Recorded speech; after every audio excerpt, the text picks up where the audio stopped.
Hello guys, this is Ron Tips. Today I show you how to make a histogram chart in Google Sheets. Subscribe and give me a like if this video helps you, because your feedback helps me, and show you how to do it. Okay.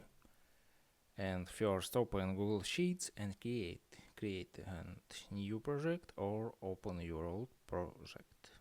Okay, open project and category and amount, and click on car and press shift your keyboard and click on this and select all categories, select all amount. Okay, and left corner click on insert and click on chart.